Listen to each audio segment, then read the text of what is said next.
episode ini, kita akan bahas fakta. Cina itu nyetak duit 4 kali lipat dalam 10 tahun terakhir untuk memperkuat ekonominya. Apakah inflasi? Tidak, malah maju negaranya. Apakah diembargo oleh elit global? Juga tidak. Jadi sebenarnya musuh kita yang sesungguhnya adalah kebodohan dan ketakutan kita sendiri. Serial video ini adalah investigasi jurnalistik yang diterbitkan oleh portal berita FNN dalam rangka mencerdaskan kehidupan bangsa serta mengawal tujuan bernegara tanpa motif ekonomi, politik maupun jabatan. Investigasi jurnalistik ini dilakukan untuk membangkitkan kesadaran rakyat dan sebagai bahan rujukan dalam mengatasi persoalan krusial bangsa.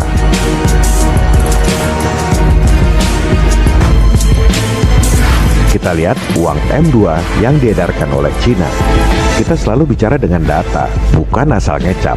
Datanya selalu ada di layar. Data ini diambil dari Bank Sentral Cina. Dalam 10 tahun terakhir, Cina nambah uang dalam peredaran sekitar 4 kali lipat. Apa artinya nyetak duit 4 kali lipat? Kalau diterapkan di Indonesia, uang M2 yang diedarkan per November 2020, 6.817 triliun rupiah. Cina terbitkan uang 4 kali lipat itu, kalau diterapkan di Indonesia sama dengan terbitkan uang sekitar 27.000 triliun rupiah dalam 10 tahun. Sudah pasti bisa bayar utang 6.000 triliun kalau punya political will. Masalahnya memang nggak ada political will. Karena apa? Terutama karena takut inflasi. Sekarang kita lihat fakta. Cina terbitkan uang 4 kali lipat dalam 10 tahun. Apakah pernah dengar Cina inflasi parah? Pasti tidak. Padahal dalam 10 tahun terakhir itu, Cina menerbitkan uang dengan rasio yang sama dengan Zimbabwe, 4 kali lipat. Kenapa Zimbabwe inflasi parah, sementara Cina tidak inflasi? Untuk itu, kita harus pahami dulu fakta tentang inflasi yang tidak sepenuhnya diajarkan di sekolah. Bagian terpentingnya justru disembunyikan.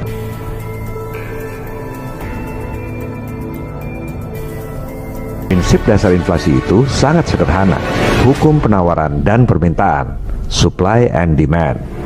Penawaran itu jumlah uang yang beredar di suatu negara. Permintaan itu kebutuhan barang dan jasa.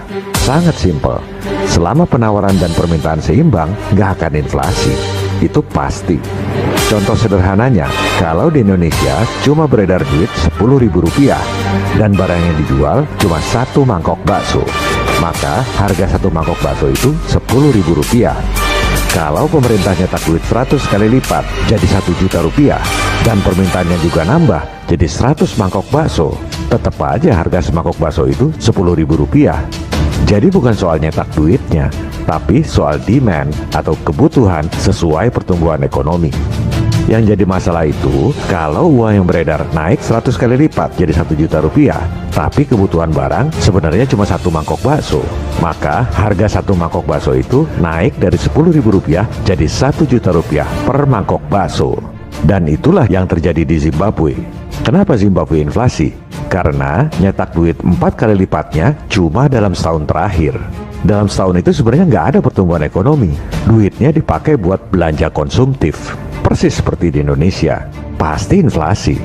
Cina itu nyetak duit 4 kali lipat rata dalam 10 tahun. Sesuai pertumbuhan ekonomi. Makanya nggak hyperinflasi. Duitnya dipakai secara produktif buat memperkuat ekonominya. Ekonomi mandiri. Itulah pinternya Cina. Mereka gunakan sistem global yang korup untuk memperkuat ekonominya sendiri. Itulah yang namanya financial engineering, yang sebenarnya biasa dilakukan oleh swasta. Memanfaatkan sistem untuk menambah kekayaan, bermain dalam sistem tanpa melanggar hukum.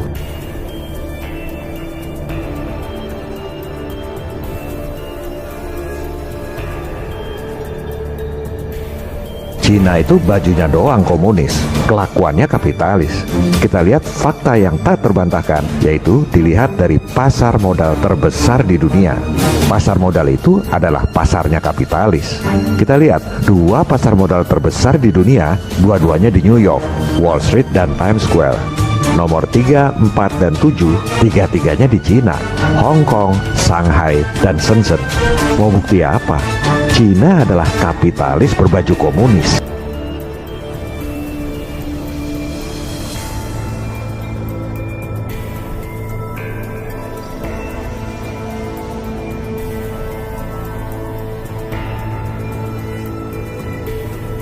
itulah surga dunia kapitalis yang sesungguhnya.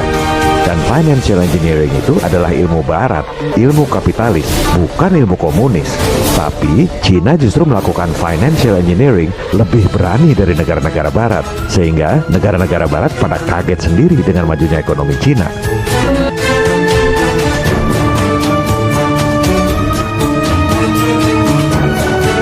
Kembali pada hukum penawaran dan permintaan, sekolah tidak mengajarkan bahwa uang yang beredar itu sebenarnya tidak memandang apakah nyetak duit sendiri ataupun utang.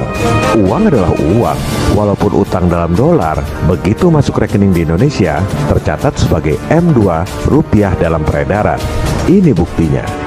Jadi, yang bikin inflasi itu bukan soal nyetak duit sendiri atau utang, tapi soal penggunaannya harus seimbang dengan pertumbuhan ekonomi. Kalau cuma dipakai belanja doang, sudah pasti inflasi seperti di Zimbabwe.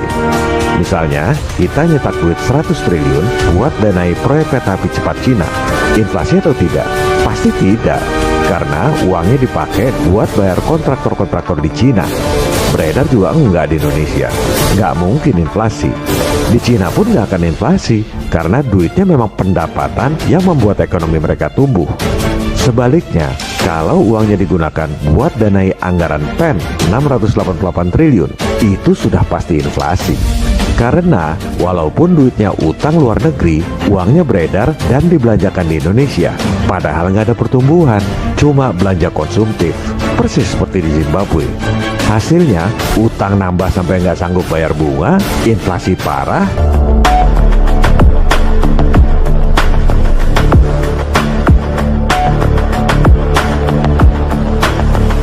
Yang kita perlukan adalah investigasi intelijen atau kecerdasan. Beberapa pemirsa minta agar video yang di take down di-upload kembali. Ya nggak bakal bisa. YouTube bukan cuma take down, tapi kasih strike. Upload lagi ya kena strike lagi. 3 kali strike, channel diblokir. Juga banyak komen yang isinya trending. Video-video FV101 nggak bakal trending. Contohnya ini. Bulan Oktober tahun lalu, semua video di take down, kena 2 kali strike. Saya tunggu tenggang waktu 3 bulan selesai. Bulan Februari, baru bikin video lagi. Bahkan beberapa video sensitif saya delisted, supaya nggak dijadikan alasan untuk strike. Nggak ada viewers nggak masalah, karena saya nggak monetisasi. Saya memang nggak tayangkan video baru tiap hari atau seminggu berapa kali. Butuh waktu untuk riset, presenting, dan editing. Bukan video asal ngecap dan sehari jadi. Ibarat film Batman, durasinya cuma 2 jam, bikinnya 2 tahun.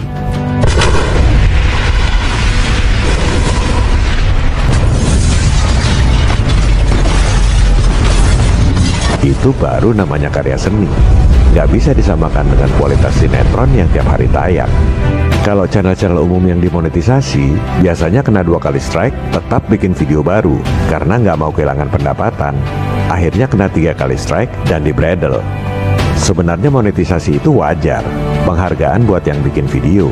Masalahnya, di kita ini sering diselewengkan jadi motif cari duit dengan bikin konten-konten bombastis, tapi ngawur, tidak berdasarkan fakta.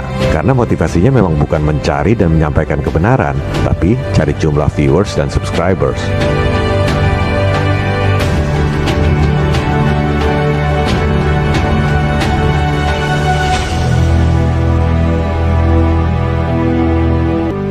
Viva Republik Indonesia, salam people power.